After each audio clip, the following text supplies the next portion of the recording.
Hi friends, this is Jafar. ఈరోజు మనం APPSC నుంచి రాబోయే నోటిఫికేషన్ అయినటువంటి జూనియర్ అసిస్టెంట్ పోస్ట్ సంబంధించి ప్రిపరేషన్లో భాగంగా పాలిటీ సిలబస్ ఏదైతే ఉందో దాన్ని మనం ఈ వీడియో సిరీస్ ద్వారా కవర్ చేస్తున్నాము. సో దాంట్లో భాగంగా ఆల్రెడీ ప్రెసిడెంట్ సంబంధించి మనం చాలా వీడియోస్ మరియు ప్రీవియస్ క్వశ్చన్స్ సంబంధించి కూడా మనం ఒక డీటెయిల్ వీడియో చేయడం జరిగింది. అండ్ ఆల్సో సెకండ్ టాపిక్గా మనం వైస్ ప్రెసిడెంట్ చాప్టర్ని తీసుకొని దాన్ని కూడా సింపుల్ వేలో ఎక్స్ప్లెయిన్ చేయడం జరిగింది. సో ఈరోజు మనం వైస్ ప్రెసిడెంట్కి సంబంధించి కొన్ని క్వశ్చన్స్ అయితే ఉందో వాటిని ప్రాక్టీస్ చేద్దాం. సో ఈ ప్రాక్టీస్ సెషన్ అటెండ్ అయ్యే ముందు నేను రిక్వెస్ట్ చేసేది ఏంటంటే వ్యూవర్స్కి, మనం చేసినటువంటి వైస్ ప్రెసిడెంట్ టాపిక్ ఏదైతే ఉందో దాన్ని పూర్తిగా మీరు ఒకసారి వినిన తర్వాత ఈ ప్రాక్టీస్ సెషన్ని అటెండ్ చేయమని చెప్పి నేను రిక్వెస్ట్ చేస్తున్నాను. సో దట్ మీకు కాన్సెప్చువల్ క్లారిటీ అనేది క్లియర్గా ఉంటుందని చెప్పి నా విన్నపం. సో దాంట్లో భాగంగా ఈరోజు మనం వీడియోలోకి ఎంటర్ అయితే మనకు ఉన్నటువంటి ఫస్ట్ క్వశ్చన్ ఏంటంటే,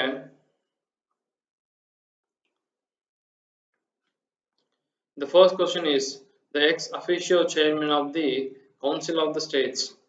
సో ఆల్రెడీ మనం మన వీడియోలో చెప్పడం జరిగింది, council of states is nothing but Rajya Sabha. So ఇక్కడ ఏమంటున్నా అంటే రాజ్యసభ చైర్మన్గా ఎవరు ఉంటారని అడుగుతున్నాడు. సో ఆన్సర్ అనేది vice president. So vice president ex officio chairman of the Rajya Sabha or council of states. So second question, who elects the vice president of India. So vice president of ఇండియాని ఎవరు ఎన్నుకుంటారని చెప్పి ఇక్కడ అడగడం జరిగింది. సో లాస్ట్ వీడియోలో మీకు దీనికి సంబంధించి క్లియర్ ఐడియా ఇవ్వడం జరిగింది. హౌసెస్ ఆఫ్ ద పీపుల్ కాదు, కౌన్సిల్ ఆఫ్ స్టేట్స్ కాదు, both houses of parliament. So పార్లమెంట్లో ఉన్నటువంటి ఈ కౌన్సిల్ ఆఫ్ స్టేట్స్ మరియు హౌసెస్ ఆఫ్ ద పీపుల్, ఈ రెండు సభలు వాటిలో ఉన్నటువంటి మెంబర్స్ ద్వారా వైస్ ప్రెసిడెంట్ అనేది ఎన్నిక కాబడతారు. Next, in consequence of death or incapacity of the president, vice president can become the president for. ఒకవేళ ప్రెసిడెంట్ అనే అతను చనిపోవడం ద్వారా కానీ లేకుంటే ఇన్కెపాసిటీ అంటే త్రూ ఇంపీచ్మెంట్ అలాంటి సిచ్యువేషన్, ఇన్కెపాసిటీ అంటే సామర్థ్యం లేకుండా, పని సామర్థ్యం లేని వారు అని తెలిసి వాళ్ళను రిమూవ్ చేయడం జరిగినప్పుడు ఈ ప్రెసిడెంట్ పొజిషన్ అనేది వేకెంట్ అవుతుంది. అటువంటి సమయంలో vice president can become the president. Vice president incharge ప్రెసిడెంట్గా అవుతారు. మ్యాక్సిమం ఎన్ని రోజుల వరకు అలా ఉండొచ్చు అని చెప్పి ఇక్కడ మీకు అడుగుతున్నారు. మ్యాక్సిమం ఎన్ని రోజులు ఉండొచ్చు అంటే మనం ఆల్రెడీ చూసాము 6 months. సో ఈ 6 నెలలు ఏదైతే ఉందో ఈ 6 నెలల గడువులో మనకు ప్రెసిడెన్షియల్ ఎలక్షన్స్ అనేవి మళ్ళీ నిర్వహించి ఒక కొత్త ప్రెసిడెంట్ని తీసుకొని రావాల్సింది అని చెప్పి మన కాన్స్టిట్యూషన్లో ఉన్నది. సో నెక్స్ట్ వచ్చేసి fourth question, the position of the vice president of India resembles to the position of vice president of. So vice president position అయితే ఇండియాలో ఉందో సిమిలర్ పొజిషన్ అనేది వైస్ ప్రెసిడెంట్ ఆఫ్ ఏ కంట్రీది అని చెప్పి ఇక్కడ అడగడం జరిగింది. దీన్ని మనం ఇనీషియల్ ప్రజెంటేషన్లోని ఫస్ట్ స్లైడ్లోనే మనం చూడడం జరిగింది. మన వైస్ ప్రెసిడెంట్ ఆఫ్ ఇండియా అనే పోస్ట్ అనేది యుఎస్ఏలో ఉన్నటువంటి వైస్ ప్రెసిడెంట్తో ఈక్వల్గా ఉందని చెప్పి మనం అక్కడ చెప్పడం జరిగింది. నెక్స్ట్ వచ్చేసి, which article of Indian constitution says that India shall be. So ఒక వైస్ ప్రెసిడెంట్ ఉండాలి అని చెప్పి ఏ ఆర్టికల్ చెప్తుంది అంటే ఆన్సర్ వచ్చేసి ఇక్కడ ఇవ్వడం జరిగింది డైరెక్ట్గా. ఆన్సర్ 63. ఏమంటుందంటే ఆర్టికల్ 63 ఏమంటుందంటే article 63 of the Indian constitution envisages that there shall be a vice president of India. So ఇండియాకి ఒక వైస్ ప్రెసిడెంట్ అనే అతను ఉంటారు అని చెప్పి కాన్స్టిట్యూషన్ ఆఫ్ ఇండియా ఆర్టికల్ 63 ద్వారా తెలియజేస్తుంది. సో మనం ఇక్కడ 6th క్వశ్చన్ చూద్దాము. సో 6th క్వశ్చన్ ఏంటంటే, which of the following is not match correctly. Article 64 వచ్చేసి ఏం చెప్తుందంటే vice president will be the ex officio chairman of the state council. So article 64 అదే చెప్తుంది కాబట్టి అది కరెక్ట్ ఆన్సరే. తర్వాత ఆర్టికల్ 65 ఏం చెప్తుంది, ఆర్టికల్ 65 ఏం చెప్తుందంటే వైస్ ప్రెసిడెంట్ ఎలక్షన్ గురించి చెప్తుంది. అది కూడా కరెక్ట్ ఆన్సరే. ఆర్టికల్ 69 ఏం చెప్తుందంటే swearing by the vice president. So vice president యొక్క ప్రమాణ స్వీకారం గురించి చెప్తుంది. అది కూడా కరెక్టే. ఆర్టికల్ 61 ఏమంటుందంటే వైస్ ప్రెసిడెంట్ టెన్యూర్ అని చెప్తున్నాడు, కానీ ఇది ఇన్కరెక్ట్. ఆర్టికల్ 61 అనేది ఇక్కడ ఇది కూడా తప్పే. This is also wrong. Article 61 వచ్చేసి ప్రెసిడెంట్ ఇంపీచ్మెంట్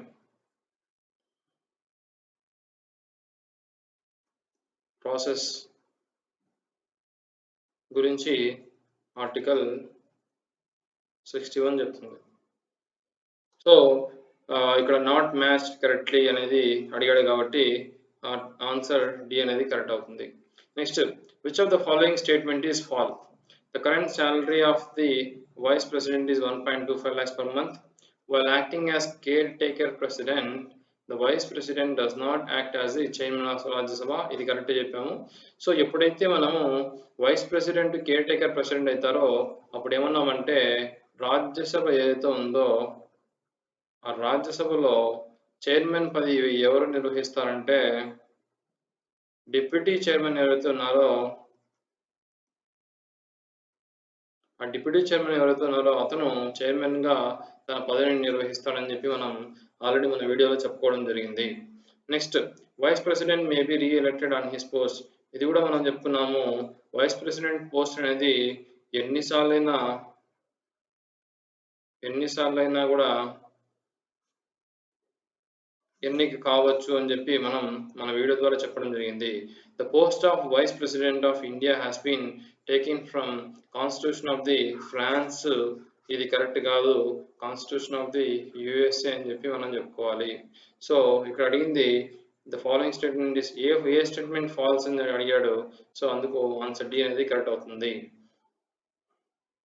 సో ఇక్కడ మీకు ఎక్స్ప్లెనేషన్ కూడా ఇవ్వడం జరిగింది. The post of vice president of India is based on the model of vice president of America. అది గుర్తుపెట్టుకోండి. Next, which of the following vice president was elected unopposed? ఎటువంటి opposition అనేది లేకుండా వైస్ ప్రెసిడెంట్ గా ఎన్నిక కాబడిన వారిలో ఈ కింది వారిలో ఎవరు అని చెప్పి మమ్మల్ని అడగడం జరిగింది. ఫస్ట్ వచ్చేసి S Radhakrishnan, second R Venkataraman, తర్వాత వచ్చి వివి గిరి. సో ఇక్కడ ఆప్షన్ ఏంటంటే ఆన్సర్ వచ్చేసి ఇక్కడ ఆన్సర్ ఏ, అనగా రాధాకృష్ణన్ ఎవరైతే ఉన్నారో ఈయన మనకు వైస్ ప్రెసిడెంట్ గా అన్అపోజ్డ్ అంటే ఎటువంటి అబ్జెక్షన్ లేకుండా ఎటువంటి అపోజిషన్ అనేది లేకుండా వైస్ ప్రెసిడెంట్ గా ఎన్నుకోవడం జరిగింది. అలాగే హిదాయతుల్లా, శంకర్ దయాళ్ శర్మ కూడా ఎటువంటి ఎలక్షన్ ప్రాసెస్ లేకుండానే సింగిల్ అభ్యర్థిగా వైస్ ప్రెసిడెంట్ కావడం జరిగింది. సో ఈ త్రీ నేమ్స్ ఏవైతే ఉన్నాయో రాధాకృష్ణన్, హిదాయతుల్లా మరియు శంకర్ దయాళ్, ఈ మీరు గుర్తుపెట్టుకోవాల్సిన అవసరం ఉంది. Next question, who among the following can contest the election of vice president while remaining in the office? So ఈ కింది వాటిలో ఎవరు వారి ఆఫీస్తో ఉంటూనే వైస్ ప్రెసిడెంట్ పోస్ట్ కి కంటెస్ట్ చేయొచ్చు అని చెప్పి అడుగుతున్నారు. ఫస్ట్ వచ్చేసి ప్రెసిడెంట్, సెకండ్ వచ్చేసి వైస్ ప్రెసిడెంట్, తర్వాత governor of the state, all. So మనం ఆల్రెడీ చూసాము, మనం ఆఫీస్ ఆఫ్ ప్రాఫిట్ అనే దాని గురించి మనం చదివేటప్పుడు ఈ ప్రెసిడెంట్, తర్వాత వైస్ ప్రెసిడెంట్, తర్వాత గవర్నర్స్, తర్వాత మినిస్టర్స్ లో కూడా మరి యూనియన్ మరియు స్టేట్స్, వీళ్ళ యొక్క ఆఫీసెస్ ఏవైతే ఉన్నాయో ఇవన్నీ కూడా ఆఫీస్ ఆఫ్ ప్రాఫిట్ కిందికి రావు అని చెప్పి మనం చెప్పుకోవడం జరిగింది. సో ఆ విధంగా చూసినట్లయితే ఈ మూడు కూడా ఆఫీస్ ఆఫ్ ప్రాఫిట్ కాదు కాబట్టి ఈ ఆఫీసెస్ లో ఉన్నటువంటి ఎవరైనా కూడా వైస్ ప్రెసిడెంట్ గా ఎన్నిక కావడానికి కంటెస్ట్ చేయొచ్చు.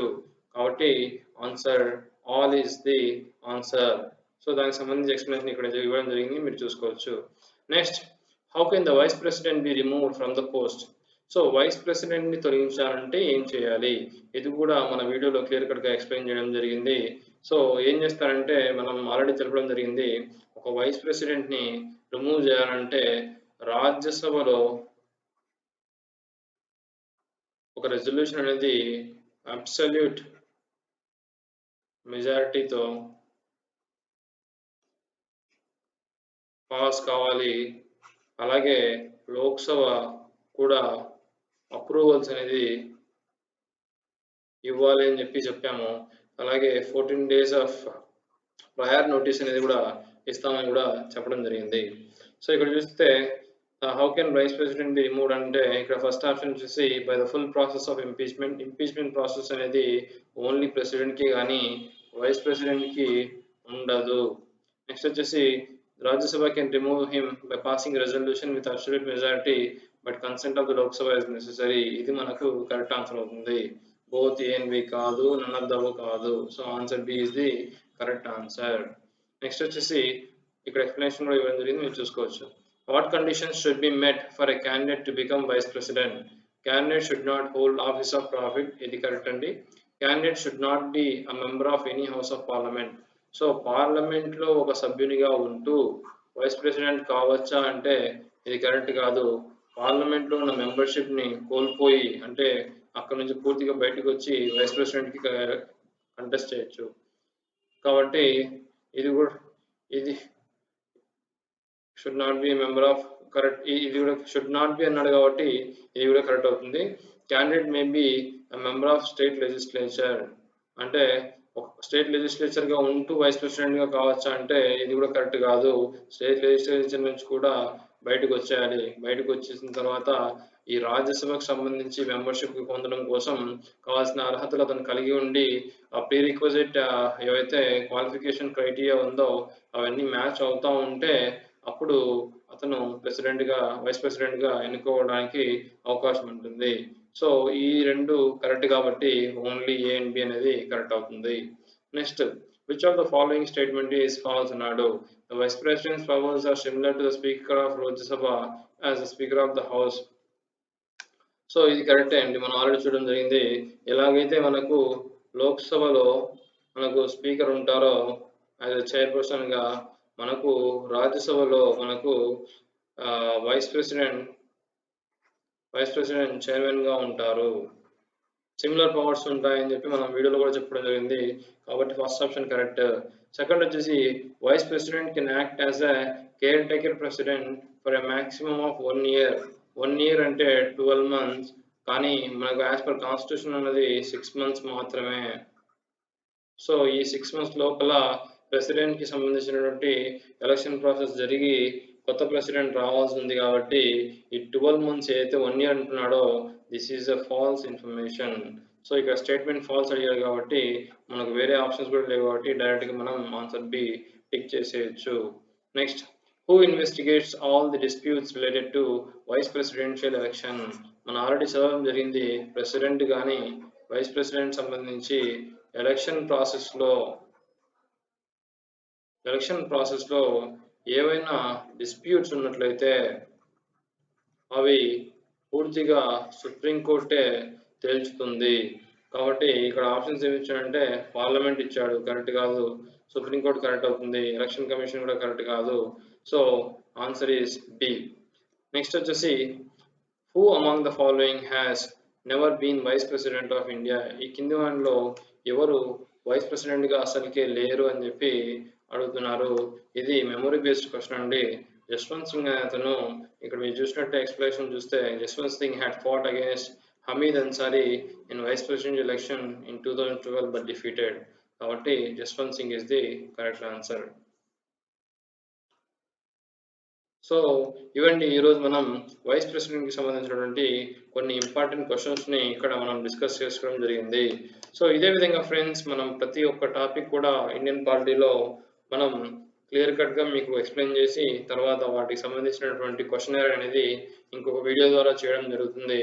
సో ఈ వీడియో మీకు నచ్చినట్లయితే లైక్ చేయండి, షేర్ చేయండి, మరియు తప్పకుండా ఏబిపిఎస్సి 2021 మరియు 2022 సంబంధించి నోటిఫికేషన్ కోసం వెయిట్ చేస్తూ ఎవరైతే ప్రిపరేషన్లో నిమగ్నమై ఉన్నారో వాళ్ళందరూ కూడా మన ఛానల్ని సబ్స్క్రైబ్ చేసుకోండి. సో దాట్ మీకు అన్ని రకాల అప్డేట్స్ ఏవైతే ఉంటాయో అవి కూడా మీకు ఈ వీడియోస్ ద్వారా అందించడం జరుగుతుందని చెప్పి తెలియజేస్తూ మరొకసారి థ్యాంక్ యూ ఫ్రెండ్స్.